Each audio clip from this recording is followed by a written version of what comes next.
Olá, camaradas. Agora vamos iniciar a nona aula do nosso curso sobre método dialético. Nós, depois de algumas aulas introdutórias, vamos começar a ciência da lógica. E eu tinha mais coisas introdutórias para colocar em vídeos, mas eu vou avançar à medida que a gente vai avançando também o livro, né? Como vocês sabem pelo título, hoje nós vamos debater um conceito, uma categoria da dialética chamado suprassumir, que significa Aufhebung. E a gente vai também debater os limites do conhecimento. O Kant falou que o conhecimento tem limites e que a gente deve pesquisar os limites do conhecimento. Hegel faz uma crítica duríssima a essa concepção de Kant, nós vamos debater hoje também no final do vídeo, tá bom? Fica com a gente que vai valer a pena essa aula. Antes de começar a aula propriamente dita, eu quero fazer uma observação, um convite. Se você quiser entender o que é o capitalismo hoje, entender como ele funciona, por que ele de fato mudou desde a década de 70, por que a gente está nas últimas décadas do capitalismo, isso comprovado, isso com dados, isso com conclusões consistentes, eu convido a ler o meu livro A Crise Sistêmica, que está na descrição do vídeo. É um livro gratuito, basta baixar o PDF e ler, e está à disposição, e fica o convite para você ler o livro. O livro, me parece que é um livro claro e ao mesmo tempo ajuda a entender um método dialético. Eu não escondo por trás do texto método. Você vai percebendo como usar o método dialético à medida que vai lendo o livro, tá bom? O livro foi escrito em base a um método dialético que pretende ser uma explicação unificada do marxismo. Eu pego as polêmicas, as várias polêmicas marxistas e resolvo essas polêmicas. Pelo menos a pretensão é essa. Eu acho que eu consegui resolver as polêmicas marxistas mais sérias que tem. E fica o convite para baixar o livro e ler, tá bom? Então vamos começar a aula. Em outra aula, nós debatemos uma coisa que eu vou insistir várias vezes, que a lógica formal A é igual a A. Por exemplo, um lápis é igual a um lápis. Isso é verdade para verdade simples, para coisas do cotidiano. A é igual a A, uma coisa é igual a ela mesma. Mas em verdades mais complexas, né, no estudo de sistemas orgânicos, em processos em transformação e desenvolvimento, quando a gente estuda coisa em mudança, a gente chega à conclusão que A é igual a e não A. Um exemplo é Einstein. Einstein chegou para ele na lógica formal, energia é energia, A é igual a A, massa é igual a massa, A é igual a A. O que foi que o Einstein disse? Tem um vídeo rolando na internet e ele diz exatamente isso, gente. Ele diz que Einstein diz que energia e massa são diferentes manifestações do mesmo fenômeno. Ou seja, algo se manifesta ora como energia, ora como massa. Massa e energia são diferentes e ao mesmo tempo que são diferentes, eles são o mesmo, porque eles são expressões da mesma coisa que se expressa neles. Então existe algo que se expressa em energia e massa, que é o mesmo, algo que é o mesmo que se expressa nos dois. Isso é A é igual a e não A, igual a ele mesmo e seu oposto. Olha só que incrível, né? A gente tratar com esse exemplo do Einstein para chegar à dialética. Pois bem, tendo em vista isso, que A é igual a e não A, que algo é igual a ele mesmo, seu oposto, a gente chega ao conceito, a categoria suprassumir. Quando a categoria em alemão, só para saber alemão, assim, só para dizer como é que é alemão, é Aufhebung. Aufhebung. Aufhebung quer dizer, foi traduzido originalmente para o português como superar. Algo é superado. Só que a ideia de superar é uma ideia unilateral. Ele quer dizer apenas destruir o que está antes. Ele quer dizer um superar completamente, absolutamente.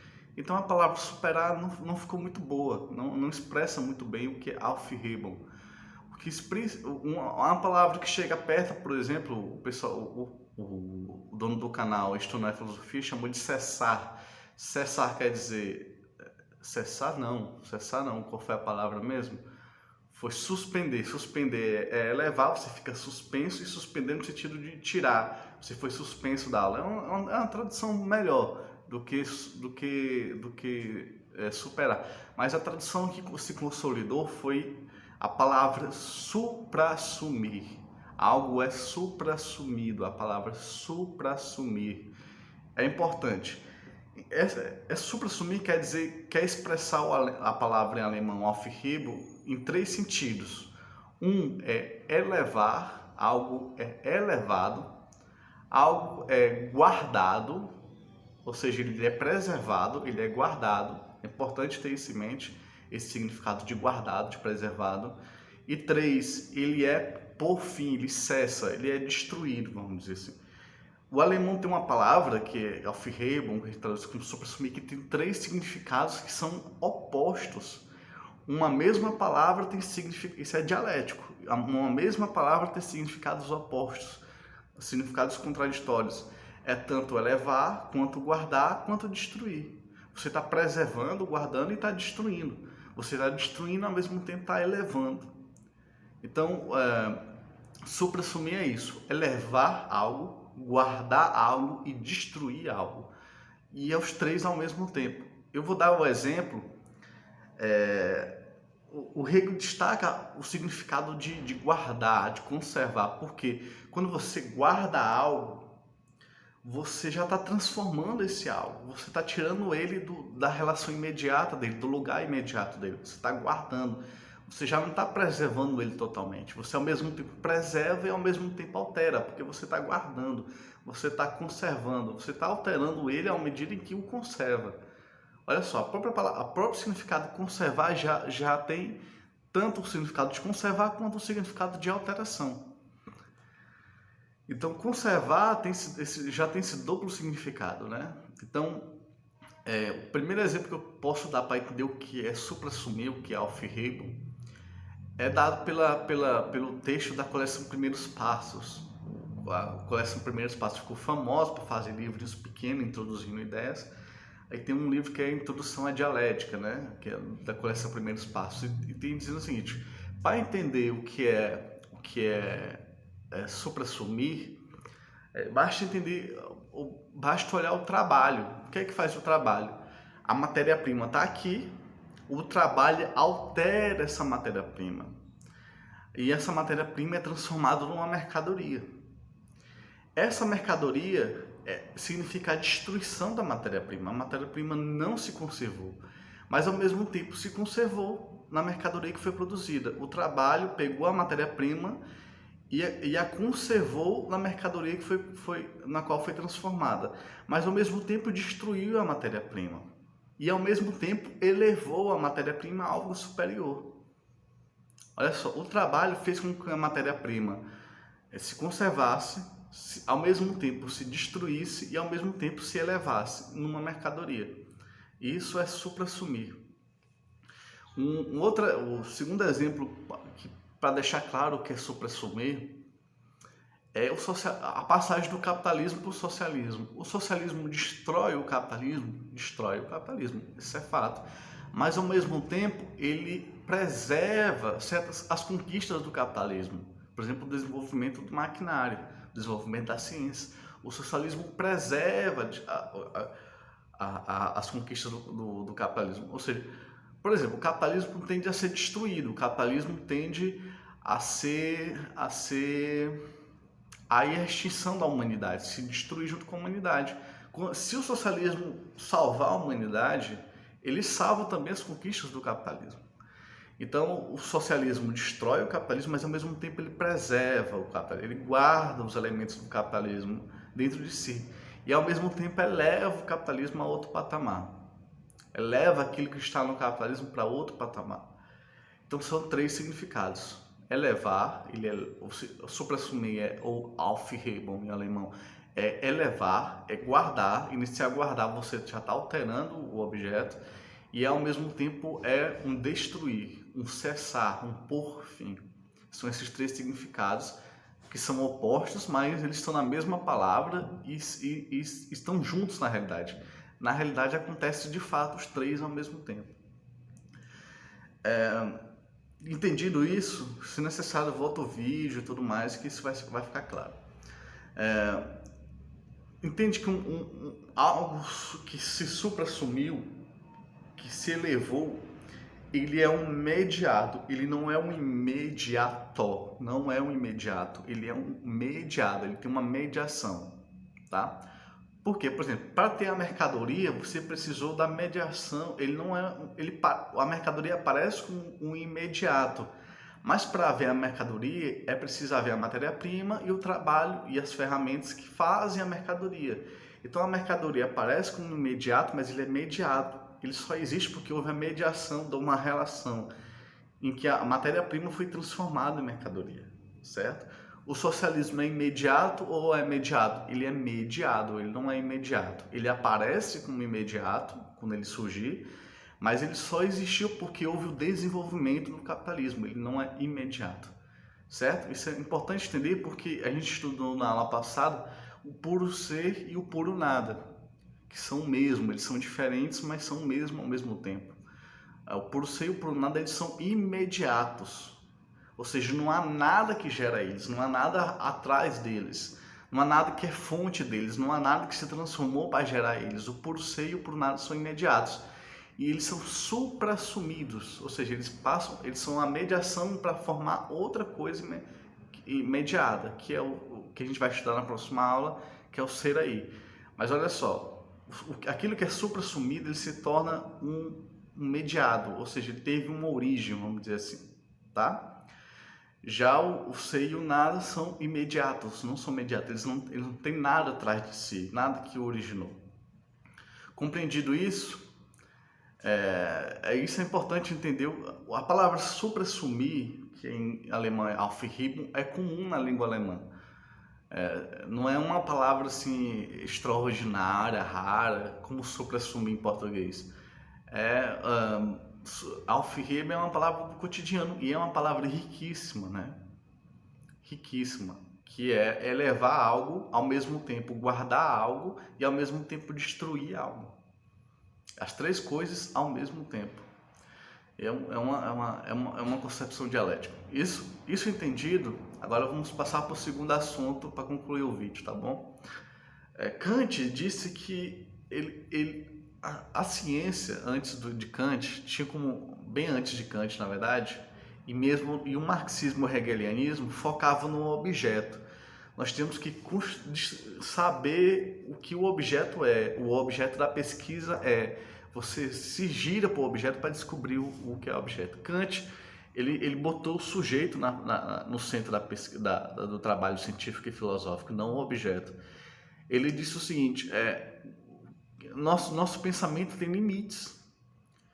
E são limites que a gente tem que estudar o sujeito para saber quais são os limites do pensamento.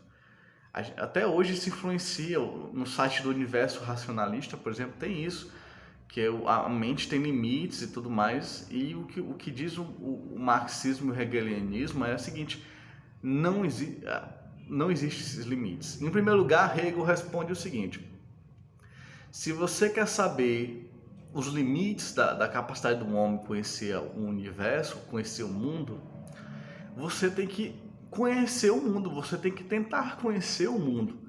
Ele diz, como é que você vai aprender a nadar sem nadar? Você tem que nadar para aprender a nadar. Para ver se você é capaz de nadar, você tem que tentar nadar. Você não vai ficar refletindo sobre se é capaz de nadar ou não nadar. O mesmo vale para o trabalho científico. Você não vai ficar refletindo sobre os limites do conhecimento. Você vai tentar ter esse conhecimento e daí ver se tem limites. Entende? Então Kant está errado em focar no sujeito. A gente foca no objeto, a gente vai descobrir o objeto. E se a gente olhar a história, parece que a história foi desenvolvendo. O limite do conhecimento é um limite histórico.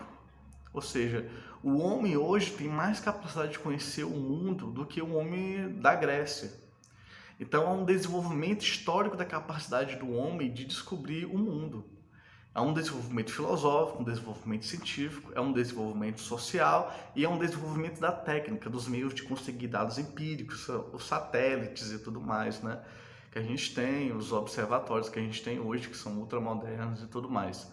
Então há um desenvolvimento histórico da capacidade do homem de descobrir o universo. Mas o homem consegue, com o tempo, ele consegue descobrir o universo. Não há limites para o conhecimento humano.